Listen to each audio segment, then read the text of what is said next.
Venkataramana. Sir కూటమి ప్రభుత్వం అధికారంలోకి వచ్చాక పరిపాలన ఎలా ఉందంటారు? ఏ రకంగా బాగుందంటారు? అన్నీ చేస్తాను, పథకాలన్నీ ఆయన చెప్పినట్టు చేస్తానన్నాడు. పథకాలన్నీ అందుతున్నాయా లేదా అంటే ఏ పథకాలు అందుతున్నాయి? ఏదో అది ఫస్ట్లో అది దీపం పథకం ఒకటి, ఓకే, మళ్ళీ ఇది రైతులకేమో బాగానే చేస్తాడు. ఓకే, చేస్తాడు బాగానే. సూపర్ 6 పథకాలు హిట్ అంటారా ఫట్ అంటారా? ఇట్టలేదు ఒకటి ఏదంటే అది ఏదో అది ఆడవిధి నిధి అనేది అది ఒకటి ఏదో నెలకు 15 నెలలు అనేది 18 నెలల నుండి 50 ఏళ్ళ వరకు అది త్వరలో ఇస్తామంటున్నారు. అంటే గత ప్రభుత్వం పనితీరు చూశారు, కూటమిది చూస్తున్నారు, తేడా ఏముందంటారు రెండింటికి? ఏ పరిపాలన బాగా నీట్గా నడిపించుకునే దానికి బాగా. అభివృద్ధి పరంగా ఎలా ఉందంటారు కూటమి ప్రభుత్వం? డిప్యూటీ సీఎంగా పవన్ కళ్యాణ్ గారి పనితీరు, అతనేమో మనకు తెలియదు. లోకేష్ గారి పనితీరు ఎలా ఉందంటారు? లోకేష్ బాగానే ఉంది. ఆయన ఏదో పారమిశాలను అవి తెస్తా బాగా తెస్తాడు, మన రాష్ట్రం బాగుండాలని.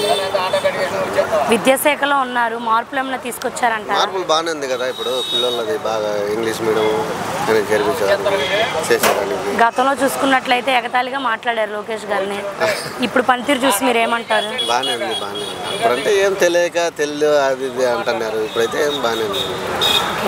ఓవరాల్గా కూటమి ప్రభుత్వం గురించి ఒక మాటలో చెప్పాలంటే ఏమంటారు మీరు?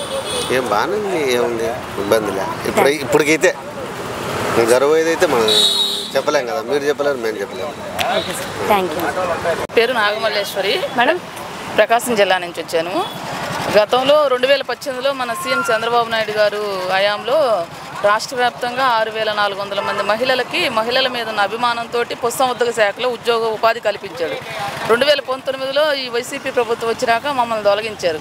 అప్పటి నుంచి ధర్నాలు చేసాము, రాష్ట్ర రోకోలు చేసాము, నిరాహార దీక్షలు చేసాము, హౌస్ అరెస్టులు చేశారు. Satyanarayanapuram police station, Nunna police station ఇన్ని చేసినా వాళ్ళు మాకు ఎలాంటి ఇది లేదు, శ్రమ తప్పితే ఏమి లేదు. వాళ్ళ పార్టీ ఆఫీసులకు వెళ్ళాము, నాయకుల దగ్గరికి వెళ్ళి అడిగాము, మీకు టీడీపీ ఏమైనా ఉద్యోగాలు వచ్చినాయి అందుకే తొలగించామని చెప్పారు.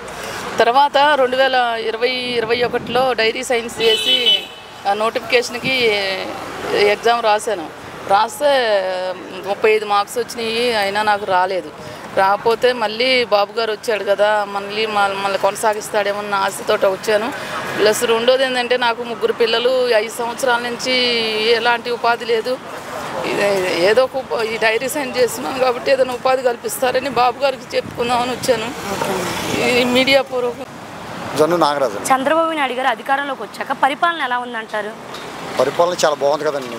అందరూ ఇప్పుడు ఈ 16 నెలల నుంచి ప్రతి ఒక్కటి సంక్షేమ పథకాలు కావాలండి, రోడ్లు కావాలండి, ప్రతి ఒక్కటి అన్నీ బాగున్నాయి, అందరికి అన్నీ బాగున్నాయి అని చెప్పుకుంటున్నారు.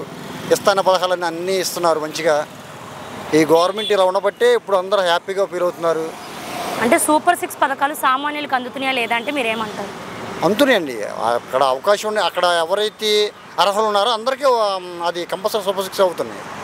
సూపర్ 6 పథకాలు సూపర్ హిట్ అంటారా ఫట్ అంటారా? హిట్టేనండి, సూపర్ హిట్ కాబట్టే కదా అందరూ ఆనందంగా ఉన్నారు. మరి గత ప్రభుత్వంలో ఏ పథకాలు సామాన్యులకు అందట్లేదని అంటున్నారు? గత ప్రభుత్వం వాళ్ళ సామాన్యులు అందట్లేదు. అందరిన వాళ్ళు ఎవరు చెప్తారు? ఆ పార్టీ వాళ్ళు ఏదో ఒకళ్ళు ఇద్దరు చెప్తారు, కానీ ప్రతి ఒక్కటి అందరికీ అన్నీ అందుతున్నాయండి. ఎవరైనా అర్హులు ఉన్నారో వాళ్ళు అందరికీ ప్రతి ఒక్కటి అందుతున్నాయి. మరి ప్రభుత్వమే ఫెయిల్ అయిందని అంటున్నారు కదా వాళ్ళు. ప్రభుత్వం ఫెయిల్ అయిందని ఎవరు అంటారండి? ఎలా అంటారు? అసలు ఏముందని ఏం ఫెయిల్ అయిందని అంటారు? ఇస్తా అన్న పథకాలన్నీ ఇచ్చారు, సంక్షేమాలన్నీ ఇస్తున్నారు. ఇప్పుడు గూగుల్ తీసుకొచ్చారు, దానివల్ల ఎంత డెవలప్మెంట్ ఉంటుంది, ఎంతమంది ఎంప్లాయ్మెంట్ ఉంటుంది, ఒకటొకటి ఇంక నెంబర్ ఆఫ్ వస్తూ ఉంటాయి అలాంటివి. అంటే ఆంధ్రప్రదేశ్ని నాశనం చేస్తున్నారని అంటున్నారు. ఇది అంతవరకు ఆంధ్రప్రదేశ్ నాశనం చేయడానికి ఆంధ్రప్రదేశ్ అది తెలియని వాళ్ళు అంటారండి, తెలిసిన వాళ్ళు ఎవరు అంటారు? అలా ఏముంది నాశనం చేయడానికి? అంత డెవలప్మెంట్ కనిపిస్తుంటే ప్రతి ఒక్కటి అన్ని డెవలప్మెంట్ కనిపిస్తుంది, ఇంప్రూవ్మెంట్ కనిపిస్తుంది. మరి నెక్స్ట్ సీఎం నేనే అంటున్నారు కదా జగన్మోహన్. ఎలా వస్తాడండి? ఎలా వస్తారు? నెక్స్ట్ సీఎం ఎలా వస్తాడు? నేను వచ్చాక రప్పా ఈసారి అని అంటున్నారు. రప్పా అంటే ఆయన అర్థం ఏంటి? ఆయనకి తెలిసేమో, జనాలకు తెలియదు. ఆయనకి ఓటు అట్టాకు. కూటమి ప్రభుత్వంలో అభివృద్ధి పరంగా ఎలా ఉందంటారు? కూటమి ప్రభుత్వం ప్రతి ఒక్కటి క్షుణ్ణంగా పరిశీలించి అన్నీ బాగా చేస్తున్నారండి. జనాలకు ఏది కావాలో అది చేస్తున్నారు. అన్నిటికీ జనాలకు అందుబాటులో ఉన్నారు. రోడ్లు కానీ, సంక్షేమాలు కానీ, ఏదన్నా ప్రాబ్లం ఉన్నా చెప్తే ఏమంటే రియాక్ట్ అవ్వడం కానీ, ఆ ఏరియా ఎమ్మెల్యేలు కానీ, సభ్యులు కానీ ప్రతి ఒక్కరు. గత ప్రభుత్వంలో 17 మెడికల్ కాలేజీలు కట్టామని చెప్తున్నారు. ఇది ఎంతవరకు నిజమంటారు? మెడికల్ కాలేజీ కడితే ఎక్కడ అసలు ఏమున్నాయండి? కాలేజీ ఊరిని అక్కడ శంకుస్థాపన చేసి వదిలారు. కొన్ని 1-2 పునాదులు వేశారు. ఇప్పుడు అవన్నీ పూర్తి చేయటమే కదా. పీపీపీ పద్ధతి మోడల్ ద్వారాగా దాన్ని ఇంప్లిమెంట్ చేస్తానంటున్నారు. ఇది సక్సెస్ అవుతుందంటారా లేదా? ఎవరండి బాబు గారు అవుద్ది కదండి.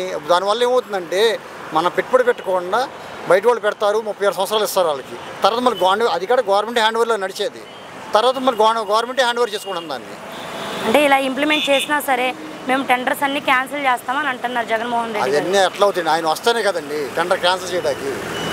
ఆయన అసలు అధికారంలోకి వస్తేనే కదా. ఒక్క మాటలో బాబు గారి గురించి చెప్పాలంటే మీరేమంటారు అండి? బాబు గారి గురించి అందరికీ తెలుసండి. ఆయన ఏదైనా సరే అభివృద్ధిలో నెంబర్ 1. జనాలను ఆయన కోరి మళ్ళీ కోరి తెచ్చుకుంటారు ఆయన్ని కావాలని. Okay sir, thank you.